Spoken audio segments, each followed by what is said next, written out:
Hey there, everybody, and welcome to this special E3 edition of the TetraCast, the RPG site podcast. Zach is not here. He's actually on the other side of the room, so fuck you, Zach. You know, if you're listening for his dulcet tones, the reason he's not here is we're here to talk about Square Enix, because Zach was focused on other things, on all his niche anime games, which he's so good at covering, which is the truth. I'm being nice. And the people around this table are the people who I think have seen the most of Square, or in my case, talked to the most of Square. I've probably talked more than I've seen, to be fair, this E3. So I'm joined by Erren. Hello. And by Andrea. Hello. And by Josh. Hello. And I'm Alex, of course. And yeah, so I think Square had a pretty good E3. Yeah. In the broad perspective. They had a solid showing. They brought FF15, Dragon Quest Builders, I Am Setsuna, Star Ocean. They brought a lot of big hitters here. Deus Ex. I think their Deus booth is stronger this year. I mean, they didn't have the big announcements that they had last year, obviously, like Remake and all that, but the booth felt better this year. There was way more. There was a range, yeah. Last year was like Heaven's Ward blocked off this whole corner, and then a couple things. I was quite surprised at how little space that had, actually, because I was really surprised. What was it, 8 stations? Is that right? For 14 this year? Yeah. Yeah, it was 8 Yeah, I was really surprised that it was so dinky. But, I mean, it made sense because there was a lot else to show. Yeah. Yeah. Unfortunately, that made the line like an hour wait. Yeah, that was rough. I guess they pitched to Andrew that was like maybe a 20-minute wait. We sat there for like maybe an hour and a half. It was definitely an hour. Yeah. This was definitely an E3 of long lines. Yeah. But I guess... So I guess we should go down their lineup. Yeah. So, Right. Let's start big. Let's start with Final Fantasy 15 this year. Let's go to the heart of it. So obviously they were at their Microsoft thing, right? And there is a Microsoft reactions from us, so go listen to that. And it wasn't good at Microsoft. It was bad. It was pretty bad. It was, I would say, shockingly bad, because I just kind of sat there in disbelief after witnessing what they had to show. Well, it strikes me as primarily, more than anything else, just a really poor demo to choose. Just to clarify that they demoed like this, the same thing as the Microsoft Conference does, the Challenge of the Titan demo. Right. It's a big boss, and I think they wanted to show off. Maybe they wanted to go, look, we can do God of War. The scale. Yeah. Or we can do God of War or Bayonetta or whatever. But it was messy. But not even that, like, it's not even, the guy was bad at the demo, but just that fight itself, like, watching the mechanics of it. So Titan throws his arm down, and he pushes it across the screen, and Noctis, of course, like, gets hit by it, and he just phases through it, and it looks so bad for him to clip through that. Yeah. There should be, like, a repercussion for getting hit by that arm. Like, you go backwards with it. And I think, and it ended up looking worse in comparison to the Scalebound demo later in that same conference. Right. Yeah. And I don't know, I think part of it was it wasn't a great playthrough of that demo, because I think having played it, I think I'm not boasting, but I think it looked better when I played it. We've gotten better at it too. Yeah. The way it starts out is different than what they showed as well. Yeah. So I feel like if they would have maybe started from the actual beginning of the demo instead of jumping in like they did, it maybe would have been a little bit better. They started the demo like that little narrow like cavern thing. Right. Like you go down this like ravine thing, and then there's like some Magitech armor soldiers like introduce you to controls and whatnot, and you only have Gladiolus and with you, because all 4 of them don't start with you at the beginning. It's just Noctis and Gladiolus. Right. So and you have to do some running around. And there's some context behind why they stumble upon Titan. Right. But I don't think the context was the problem. Exactly. Yeah, definitely not. It definitely wasn't a context. I think the thing that stuck out is like it was very jarring, confusing. The camera work is like I did not enjoy the camera work at all. I barely knew what the hell was going on screen. Half the time. The camera was definitely not good. No. To put it nicely. Even playing that game, like, outside the context of that demo, that camera it's kind of... The camera is janky at the best of times, but when you put in this massive, gigantic boss, it just exacerbates the whole issue. Right. And that's my feeling about the demo. It's like the demo makes the game look far worse than I think it probably will be. Yeah. Because it's not a good vertical slice. No. By any stretch of the imagination. Agreed. Which kind of sucks, because especially because they had an embargo lift, on Tuesday? Yes. Where people who went to Judges' Day and other affiliated events around the globe got to play the first 2 hours of the game or something like that, and those previews were overwhelmingly positive. It does feel like they took a step backwards at E3. I mean, it's not even just the Titan boss fight itself. It's their E3 trailer with what's the composer? Afrojack. Afrojack. I don't want to give them too much shit for the music thing. Like, I get it. I don't, because they have a fantastic composer. But I also think back to there's that launch trailer for Final Fantasy XIII, the Japanese launch trailer, where they have the main theme song of that game, Dear My Friend or whatever the fuck. Yeah. And that's a really good, really strong trailer, even if it's full of melodramatic anime bullshit dialogue. And so this trailer of a techno remix of the Chocobo music, I'm like, it doesn't speak to me so much. Right. But then there's other aspects of that game they've shown at this show. The VR, but none of us, I don't think, got to play it except... No, both of us have We played played it. Oh, you both played it? Oh, okay, okay. I want to hear. Well, it's fine. Yeah. Like, it's a very early VR tech demo. So how does it actually start? So when you put on the headset, how does... When you put on the headset, it kind of puts you right in with the Behemoth battle. Okay. And if you played episode to Sky, it's the same. It's that battle. It's that battle. Yeah. And you can it's basically like an arcade shooter, so you shoot them and then you can dodge around using the warp button. It's Time Crisis, basically. Okay. Yeah. Except instead of ducking, one of the buttons on the move controller is dedicated to warping, so you point at a location and you press, and then you're there. Okay, but it's nothing like not Noctis's warp. It's just the... You just move to different areas. It's how a lot of games like that are handling movement at the moment. Okay. Like I played Fallout 4 VR earlier this week as well, and that's the same thing. You're pointing and clicking to move to a location. Okay. And the shooting felt good, I felt like. I thought think it you was and I fun. preferred opposite ends of that, right? Like, at the end of the demo, after you beat the boss, you get to sit in the car and you can look around. There's like a 360-degree view of the car, and they've got the prelude music going, and it was nice. It was a nice little experience. yeah, and she liked that more. I'm not interested in this weird girlfriend experience. Well, see, I didn't care about that part. I just liked that you could just look around the car. But I thought the shooting was quite, it was fine. It was good. But the flip side of that is. Is it really necessary? It's clearly something where Sony has gone to a lot of, maybe I say clearly, maybe I'm wrong, but I imagine Sony has gone to a lot of publishers with a big bag of money and said, please make PlayStation VR experiences. And they are planning to release this, apparently, not with... Same with the Batman demo, right? Not with the game launch, but they said it's DLC. Yeah, and that Batman thing cool. I played today, it was like, it clearly wasn't a game, but I think DLC. maybe it'll be a free download. Yeah. So it's mandatory to have the base game. They haven't said. So Yeah. it could be just a standalone free thing. In fact, I wouldn't be surprised if they use it to try to entice PSVR owners into the main game, even though the main game isn't VR. Right. And that was fine, but like, what I meant when I said about the other stuff they showed at E3 actually was that they've been doing these streams and they've had these lovely videos of the airship, well, the car ship, whatever you want to call it, and wait mode. So like wait mode is like one of those, when you're in E3, you're in a bit of a bubble. You don't learn about things. So like the first I knew about wait mode was when a Square Enix PR, when I went in for an interview for another game, said, "Have you seen wait mode?" And I said no, and he pulled it up on his phone and showed me.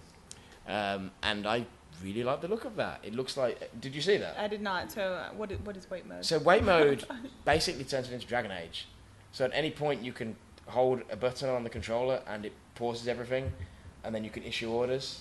Oh well, that's much the same really as cool. Yeah. like how when you bring up the powers wheel in Mass Effect or something. And yeah. That's cool though. Is it just like queuing up actions, like so you decide everyone's action? Considering how that battle system plays, that's what I need to control some of that chaos of what's happening. Yeah, I mean, I don't know if you can queue up actions, but you can choose. you can choose an action. Okay. Yeah, and your target or whatever. Okay. And you can, that was the kind of thing sadly weren't demoing it at E3. That's the kind of thing I would have liked to have seen. Yeah. I didn't see much footage about that. So does it like switch like the camera angle of like the beneath like behind Noctis? Does it go like more over? It stays as it is basically, Okay. but you can then move the camera around within that. So the action pauses, but you can move the camera, so you can then look around to see what enemies are around. And it's actually like you go into the menu and it's an option you change, active or wait. Yeah. So very traditional Final Fantasy Yeah, in that might be regards worth to the terms looking they into use. for sure. And I like that. That's cool. And I like the airship videos. I saw a little bit of that. But it's that classic Final Fantasy 15 thing where they just don't quite seem to tally with the other stuff they were showing. Like some of the screenshots they put out was so bad.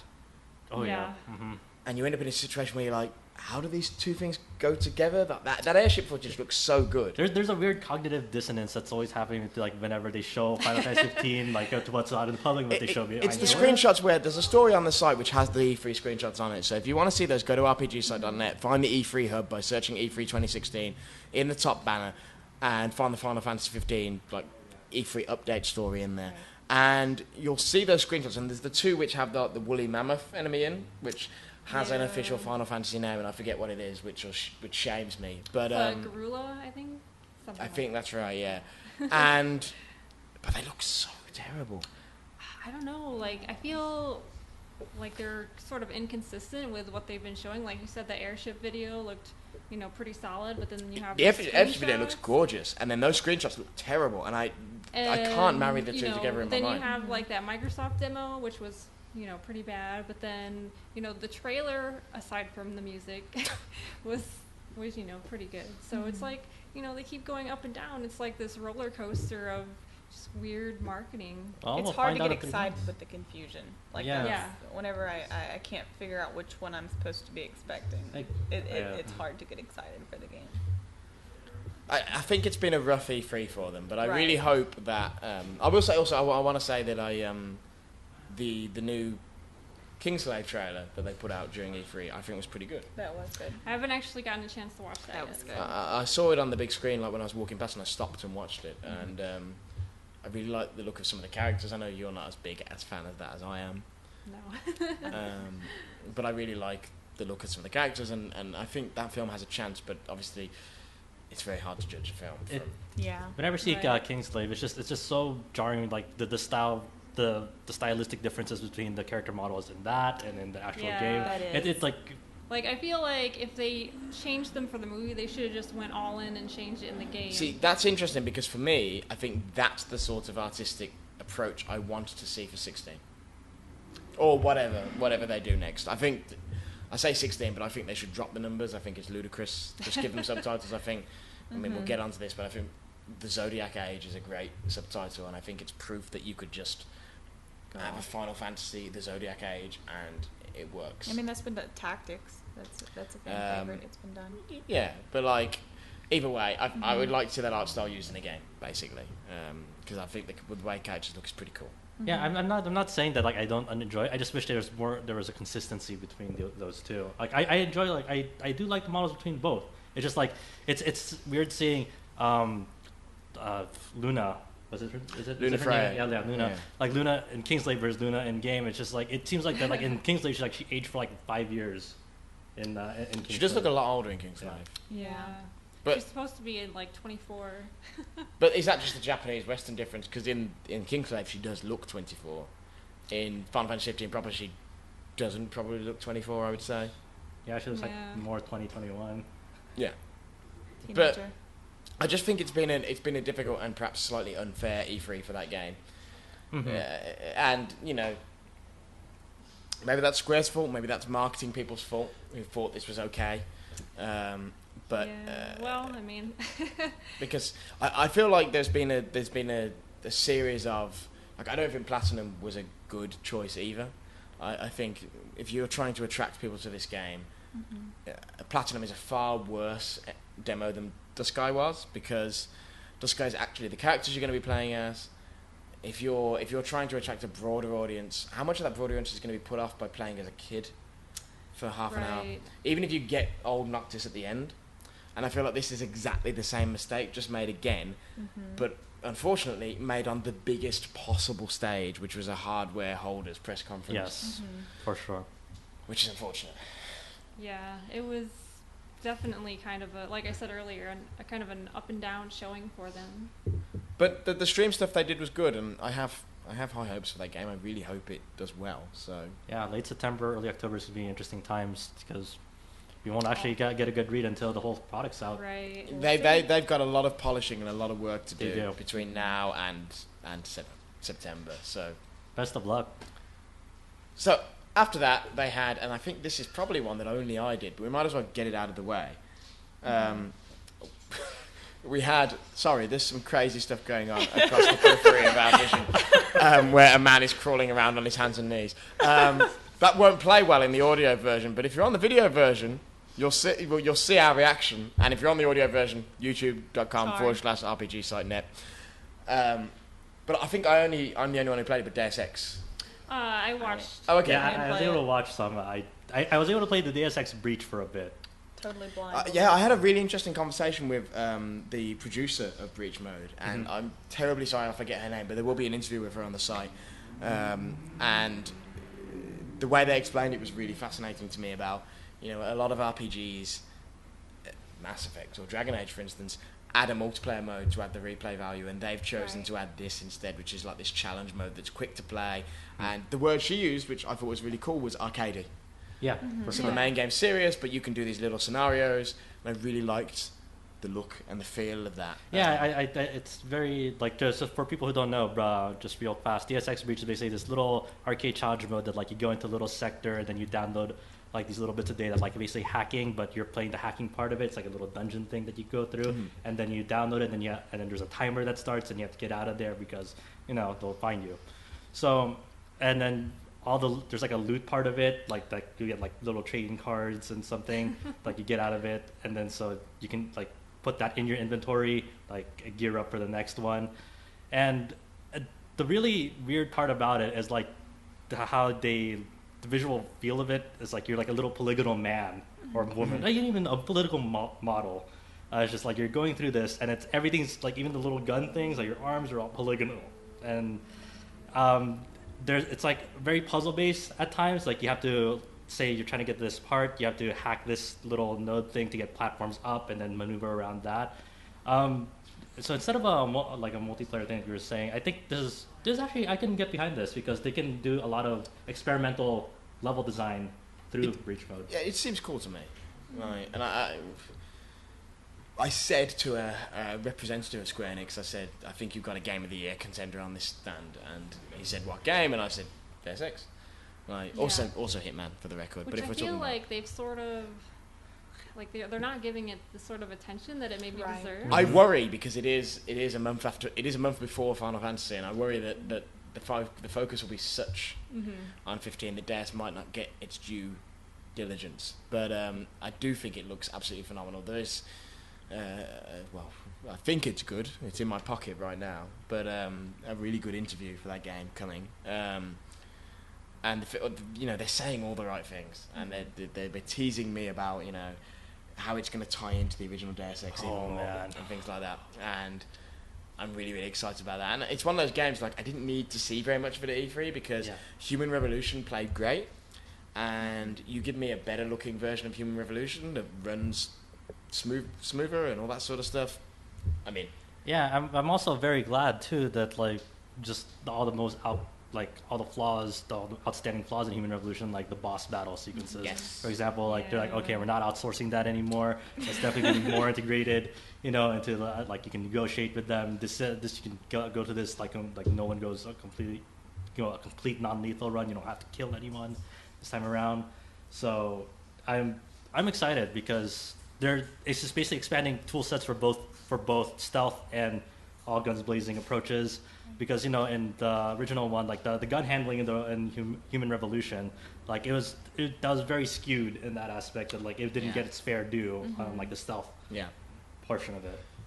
I'm really excited for that game, and I again, you could make the argument that perhaps it was shortchanged a bit at E3, but I think it didn't need to show that much because it's clearly a very confident game in what it's doing. It doesn't have too much to prove.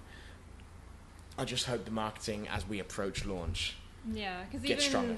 even before E3 they were fairly quiet. So. Yeah. Right. Yeah. Yeah. Which A little under isn't the radar. necessarily a bad thing. No, sometimes that's, quite confidence. You don't need to show much. But It'll definitely be one of those that like it'll hit us like from the side, all of us, and be like, wow. And that's what I'm hoping that it'll Yeah. do. For well, sure. I think I'm assigned to do that review, and I'm excited to do it. Yeah, I think so. I think so. Definitely gonna get it like on launch day though, just to check it out because But I'm confident. But again, it wasn't a huge show, and there's not a huge amount to say about it. The interview was really good. They were lovely people. It was the lady who's she shows up in a lot of the streams and stuff. The creative story director for the whole series, and she had some really interesting things to say about. Especially, I asked about their attitude towards covering sensitive topics in a sci-fi universe using this mechanical apartheid term, which potentially is touchy-feely. Yeah, and she gave some really great answers around that. So look for that on the site. There'll be a text interview up. I did enjoy that little bionic arm they had on the little Oh, setup. yeah. Like you can just go up to the screen and then sends your hand and there's a bionic arm like in a glass case right there. So any like little gestures you do on there, it'll like mimic it one to one. That was like really cool. They're like getting that other aspect of it, like for disabled and whatnot, and that's a really cool thing to show off. So, Deus, Final Fantasy XII. The Zodiac. I have thoughts. So I haven't. I see. So basically, I've watched somebody play this, but I haven't played it myself. You played it, Played right? it. I did play it. I played it. Okay, so I'm the only one who hasn't, but I did interview the team. So, based on playing, what are you thinking? This was a game that, like, the first time around, I didn't like it. I don't think it's unfair for me to attribute that to the game based on how my experience was with it at the time. So when they announced this, I was excited just because I want to give this game another chance because I think it absolutely deserves one. I like the setting.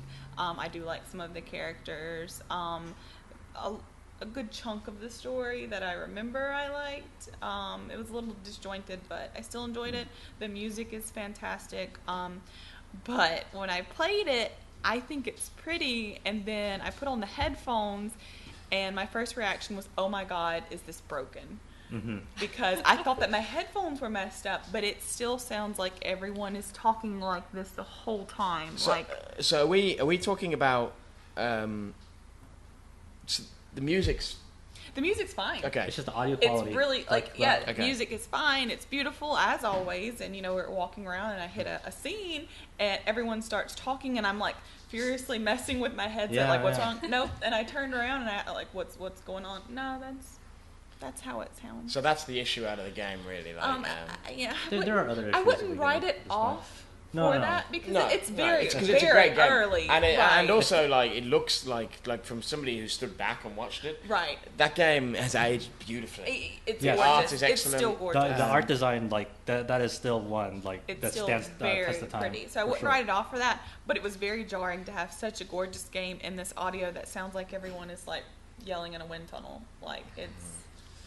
I wonder about that. Like, did they just lose Can the they source? fix that? I Is hope that so. something that's fixable? From what I know from people that I've talked to, actually the game's lead localizer, Alexander O. Smith told me once, he wouldn't say it directly, but obviously gave me the hint that, yes, they have higher quality audio files around. So hopefully maybe that gets to be plugged in between Yeah. now. Just a When's this temporary thing. next year. So yeah, there is a long way to There is go. a long Okay, way. okay. So that can be fixed. This is not a deal breaker. But there's other things with that demo that I'm Right. concerned with too, Okay. because like they have this new fast forward mode that you can turn on I didn't do L1. Well, that was actually in the original Zodiac version. Yeah, Oh, and was there's it? also- Yes. The fast forward is in that. Yeah, it Yes. is. I didn't know that. I did Okay. not know that. But like it felt more responsive in that one compared to this one. This one, it just felt like every time I would activate it and then like I try to turn, it feels like I'm going to a pinball. I just bounce from ball to wall. I didn't do it. That I should've done it. That definitely happens in 7 and 9 as well when you Yeah. turn those PC? modes on. Yeah, well, Yeah. PC or PS4 for 7. Yeah. Like, but I guess it is fast forward. It's mostly used for getting through trash Yeah. battles, right? Right. Yeah, so and it Right. definitely Yeah. helps that game because you have these large expansive areas. In the original, you really couldn't speed that up. So there's a lot of walking, and there was also just there was something about the faces in it that like kind of rubbed me the wrong way. Especially it was most noticeable on Bosch for me. See, I don't have that problem. It just like something about the palette is just like kind of like pasted on like that. Even though the faces are quite flat and the mouths move like, I mean, they're not quite as bad as original Deus Ex mouths. No. Where I mean, those are my favourite video game mouths of all time. Where the original Deus Ex mouths are that. They're not quite that bad, but they do have that thing around them. Yeah. But I don't have that. Like, I feel like all those models just translated beautifully. Except for Vaughn. But that's because I don't Well, I was in an interview, and it was an interview I shared with another journalist, Mr. David from the Metro, it's a great UK newspaper, and he did ask them about if they were tempted to change Vaughn's character design, and I quote, "Give him a vest," which was a great interview question. So props Revenant to you, David. wings. I like that suggestion. Yeah, but yeah, I thought it. What I saw, I didn't suffer that audio problem because I only watched. Right. But what I saw, I really enjoyed, to be honest. That's good. And it is a great game. I think I did an interview with them. It's pretty clear that they're not going to change any story stuff, and it's not going to come out on the Vita. It may come to PC. That's disappointing. Yeah. And just from the way they were talking, it seemed like they wanted to hear noise from fans.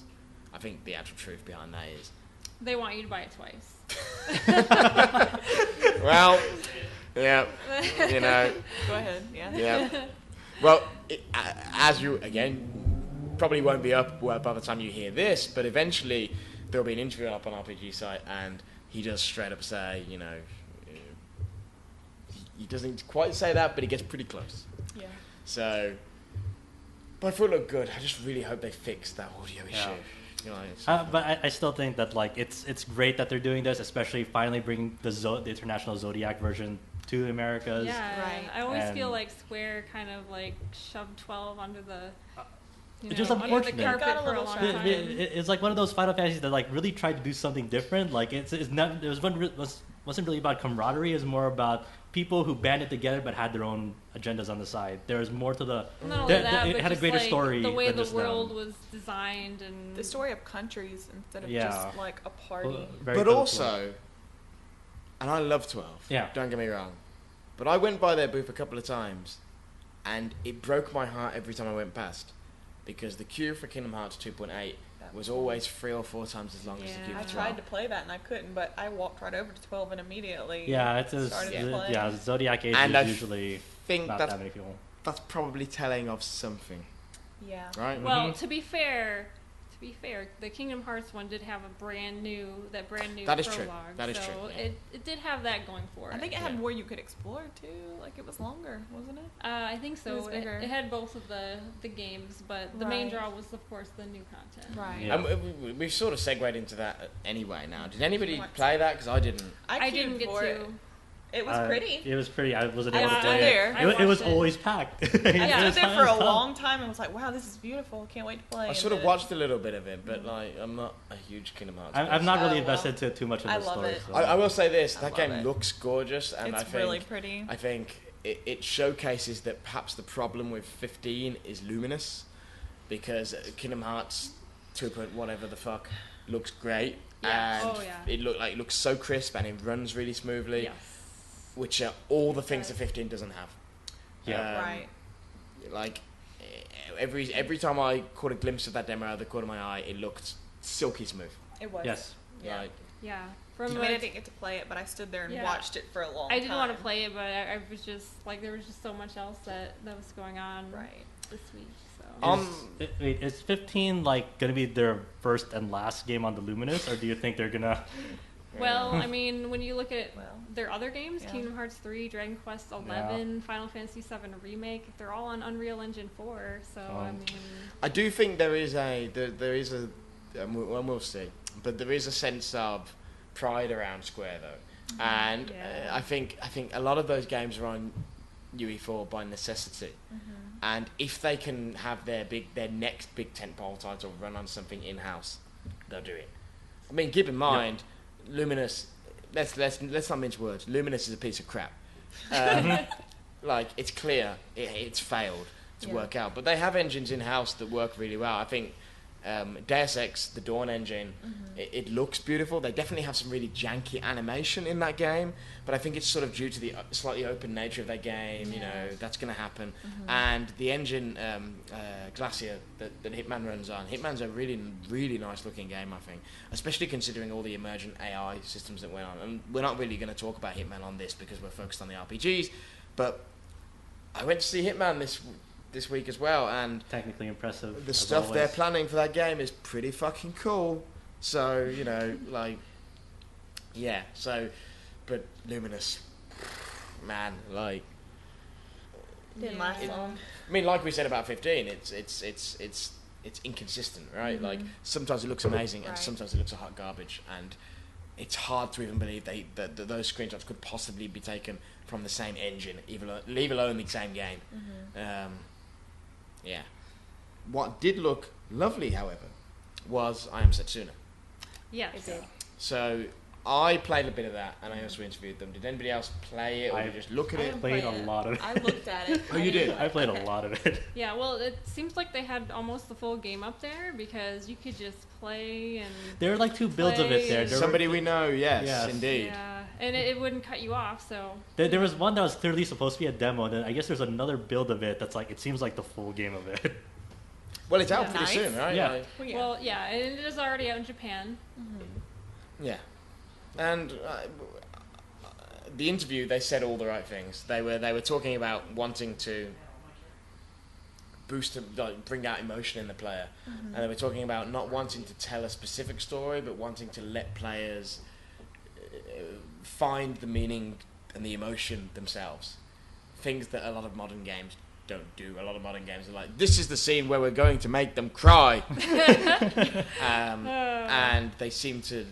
And he was a lovely man. He was very nervous, I think. Well, I don't want to say he was nervous because I don't know that, but he was very softly spoken and seemed perhaps like he hadn't done too many interviews, and he was lovely. And yeah, I mean, any game that evokes Chrono Trigger, I'm cool with. There's a certain like Christmas crispness to like the whole little chitty Christmas. It does feel like Christmas though. I believe isn't it always snowing in that game? Yeah, it's always snowing. Christmas. And the soundtrack is all piano. Yeah. That was something I didn't know until I went into the interview. soundtrack. Yeah. I didn't know And until I went it's into the interview, beautiful. and he said it in the interview, and I was like, it's all piano? And I really love that idea, because it's minimalist and simplistic. Yeah. Well, I mean, even the graphics, I mean, they're not anything like super amazing, Yeah. but they work. Yeah. And just like I love like the way that they direct the music like to the piano, because there's definitely like a certain sort of tempo that they go with the piano, and like I love how seamless it is that it transitions to it, like whether it's battle and shifting out of battle, and then there's a boss encounter, and then there's a certain like it feels like that there's never like a sudden shift in track. It's always one seamless track in it. Sorry, I'm laughing at something that's going on off camera. Or off mic if you're listening to the audio version. Everyone has apartment There stupid. is a man that's snoring on our sofa. Basically, I will give you the visual, the audio picture. There's a man snoring on our sofa. Oh, he's awake. Welcome back to the modern world. While we talk about Square Enix games. And now he's making a wanker sign at me. Please do visit Nintendo-Insider.com to hear the latest from this man. But yeah, I coming back to the topic at hand, I really like the look of Setsuna. It was a good review, but not a great review in Famitsu, which I was quite surprised by. But everybody sort of knows Famitsu reviews are bought and paid for on kind of bullshit. So I'm curious how it does in the West. Yeah. It's very like they've always been pitching. That's very traditional, old school, and that's exactly what you're gonna get from this. You have this like Chrono Trigger like battle system. You have your attacks, techs, magics, and whatnot. You have your I think up to 3 party members at once in battle. Is it 3 or 4? I think 3. I think it's free. Pretty sure it's 3.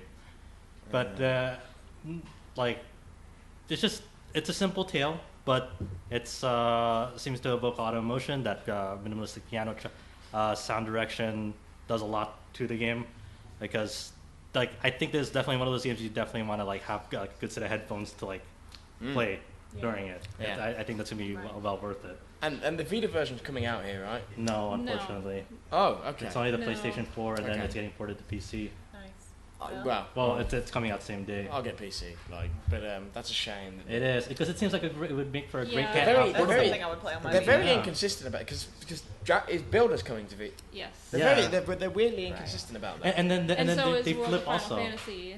Oh, Yeah. is it? So World of, was there anything there, or was it just I just there saw a in the form of trailer. trailers? There was a trailer, and then they did a Square Enix presents. Okay, but there wasn't stream, anything but of any. You couldn't play it Okay. or anything, I'm interested in that game. which I am I too. thought was kind of unusual because Yeah. it's coming out in October. Yet they had Dragon Quest Builders. well, that's in October, and then Yeah. they had Final Fantasy XII, which is in next year. next year.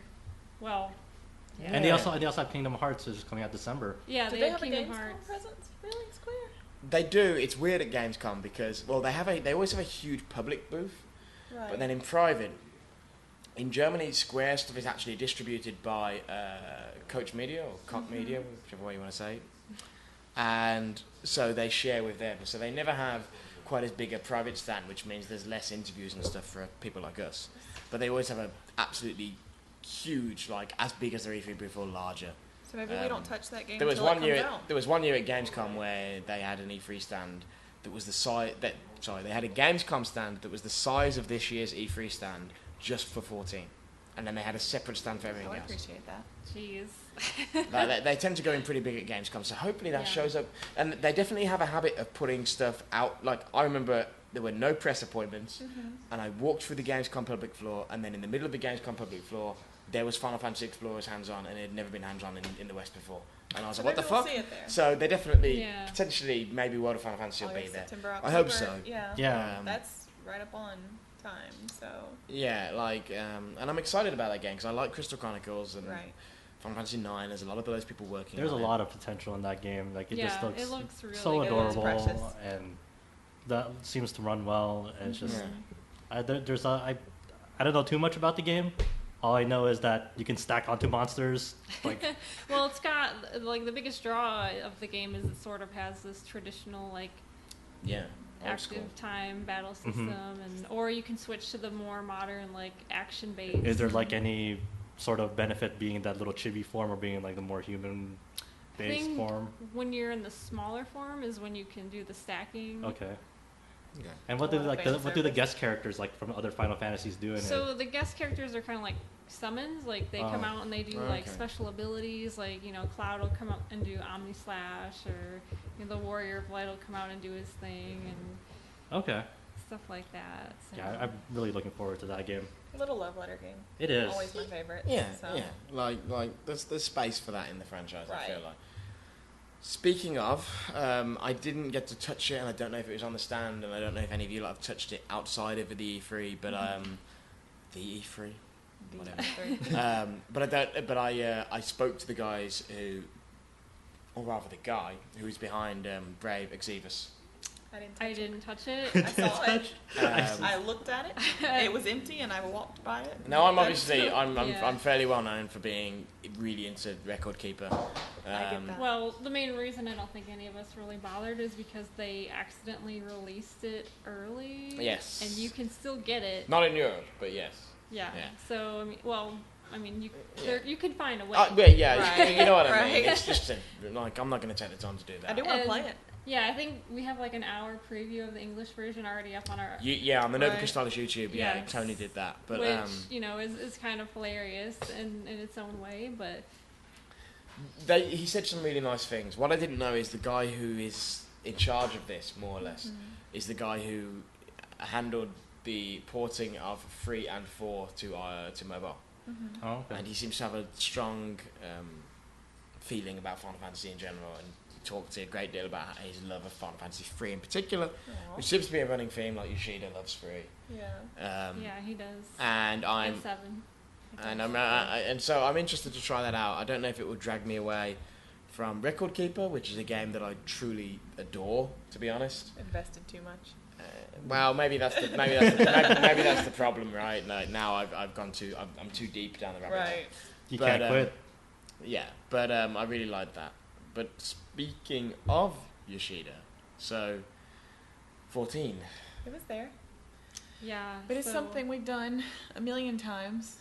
Yeah, they had the battle challenge, which Mm-hmm. was pretty fun, and getting people together to do To carry. a fight that's already in the game, and carry some people. Right. Thank you.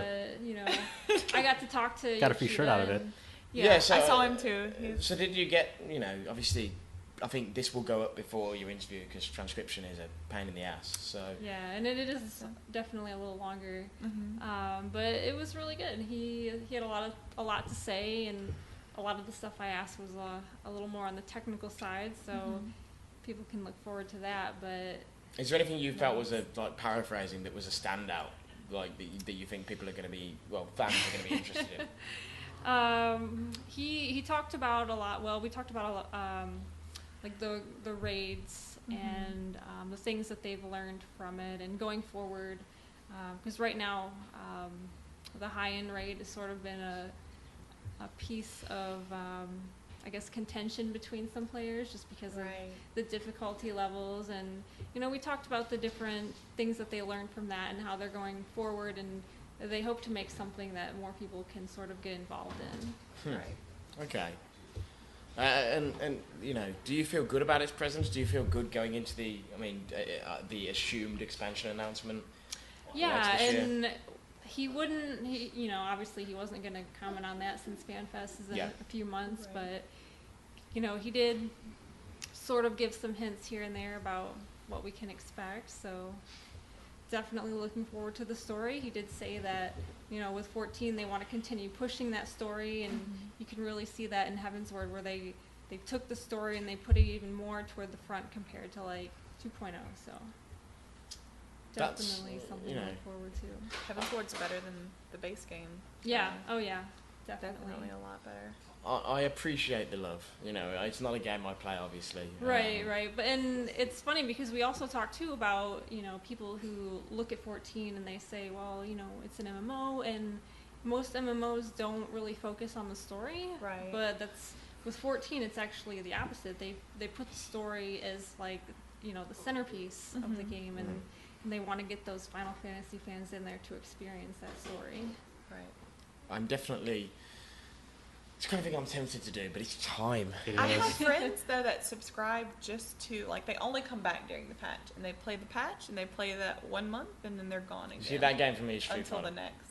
That game for me is Street Fighter. I do know a lot of people like that, but because it's so good. Again, they want to see the story, right? And they want to see the new raid or the new boss battles that they add. So. Is that everything? Star Ocean. Star Ocean. Oh yeah, but that's basically it. So Star Ocean. That was my first time playing it, and that's what I'm most excited Well, you feel free. You what did you think? Because as far as I'm concerned, right, I go home from here now, and it's out. And Star Ocean, I should have a copy within a day of getting home. Maybe I'll review it. I think that's. Yeah, I think you are going to be reviewing it, but But what did you think of the little bit you played? Because I played about 3 hours before E3. I think I probably played it for about 30 minutes, I guess. It's not very long, but I've liked every single Star Ocean game, even the dreaded last one. I fucking love Star Ocean 4. I love that game so much. It's so gloriously stupid. It's so fucking stupid. Right. I never played it. I Last love one I played was the main character's got this. Maverick? Edge Maverick has this reverse Midas touch where everything he touches turns to shit, and everybody dies. Oh my gosh! I remember it came out what was it? 2 years after Mass Effect, first Mass Effect, and they Is tried. it really that late? Yeah. Oh. Holy shit! And I remember they tried to bill it as this Japanese Mass Effect. It's completely not, but yeah. Did they really do that? But it felt that way because Yeah, the Western Portraits. They changed all the anime style stuff to CG. CG. But it was so good. Even though I'm pretty sure we're the only people in the world to ever say it was good. But this game, it felt like all of the old ones. Everything I've ever loved in a Star Ocean game feels like it's there. The thing that I like is that it's 60 frames a second. It looks gorgeous. It's got all these primary colours and stuff going on. It's beautiful. And you can have all these characters on screen at once. And a little chaotic. And there's is all these spell effects crazy. going off and all that sort of stuff, and it just looks badass. It is. It reminds me a bit of a chaotic Final Fantasy XIV fight, but at all times with like Yeah. everything turned up. And there's so much going on. I got lost a few times, but Yeah, you can have up to 6 characters now in battle. in the It's just seamless battles, crazy. like I got confused at first because I ran into a monster and I was like waiting, like I had completely forgot about that aspect, and I was like, why aren't we, why isn't there like a transition, and all of a sudden everything is hitting me, and then like 3 people died instantly, and it was a struggle. I was on the struggle bus there, but it was amazing. That transition was awesome. Yeah, I forgot about that too, because you see these 3 mobs, like it was a little cavern area, and then you see this little opening, there's 3 like little skeleton mob things, and I go in there, and I'm like, okay, that's right, so I go into battle, and they all get pulled into that battle. I'm like, oh, okay, they're not like separate encounters, that Right. like, these aren't like 3 separate You things. can pull that some stuff. No, they all come towards you. It's like, oh yeah, that's right. Yeah. What is her name? Fiore or Fior? Or Is this something? the scantily clad? Okay, she's my favorite. Is she the one whose underwear got changed and then everybody got angry? No, Oh, did she? No. No, that was the. Oh my gosh, I'm forgetting names. There's a pink-haired lady that you're referring to, and then there's the witch one that has a checkerboard Yeah, outfit. it's like Yeah. she spit way too much Yeah, fabric on her hat. The one they changed was the. Like, I think her name is Miki, maybe. Oh my gosh, She's I'm missing a forgetting. lot of fabric I'm forgetting the everywhere. names She already. has If I pink can't hair. get my upskirt shots, I get really angry. well, she's still great, and I don't know, her kit was great. I need And my I loved upskirt her. shots in my JRPGs. How dare they censor it? I've let myself in for a world of, It sucks because I for a remember, world of You're gonna Twitter get in trouble. anger. Yeah. There's so many eggs. Okay. I remember like all the Star Ocean protagonist names except this one's name for some reason now. It's like It's like a French name. Fidel. Fate. Yeah. Line. Fidel. Yeah. Yeah. Yes. Fate line guy. That's though, Star Ocean for 3. Yeah. What Yeah. a great name. Edge Maverick, though. You know what that motherfucker's about. Like, you know. If somebody's called I love Edge that Maverick, like, you know, he's living on the edge and he's a fucking maverick. Like, no question. Oh, Star Ocean 4 is such a good game. Like, oh my god. I remember playing that game and I played it with my friend Sam, and like we pretty much played the whole game together. And I just remember us like nearly crying with laughter at some of it. And these were scenes cried. that were meant to be serious, Well, I cried but they were when just it's so serious. ludicrous. Another game like that, Eternal Sonata as well. I remember the that game too. ending of Eternal Sonata, we were in floods of tears, and not the tears the developers intended. We were just creasing. There's that one part in 4 where like a planet explodes, but there's like dragons. Like, What? I really hope that Star Ocean 5 is all that bullshit, me basically. too. And the Star Ocean 3 plot twist, like I hated it at the time, but looking back, Looking on back, it, I was was like, such And I should bullshit. say, That's awesome. I met that developer. Fucking 4D. He seems great. There's an interview of him in the bag that I just need to put live. Right. And, you know, he's sort of like, he's lovely, lovely man, really Right. personable, really excitable. And we talked a lot about more serious stuff like Akuman's art and all that sort of stuff. And then and I asked him what he was most excited about for the future, and he said VR. And I said, why VR? You know, the type of game you make, does it fit VR? And he said, well, the thing about Star Ocean is you go around these games being really cool, and there's all these cute girls that really like you. Imagine them liking you in VR. Oh, no. I want that attention. Pure, whatever. And I was like, yes, my man, you are an honest person. And I really liked him. He's a really, really lovely man, and I really hope the game does well for him. And that's the thing. It's a nice performance showcase. Maybe because it was a PS3 game as well, but it Yeah. does run so slow. It was nice. Yeah, so Yeah. smooth. Just like even like when all these effects were on screen, like it kept that frame rate up, and It I was didn't freeze or anything so during all that. yeah, they're freaking amazing how they like were able to like just squeeze out so many things at once while everyone's like doing some fucking flashy skill, and it's like nah, we'll run it.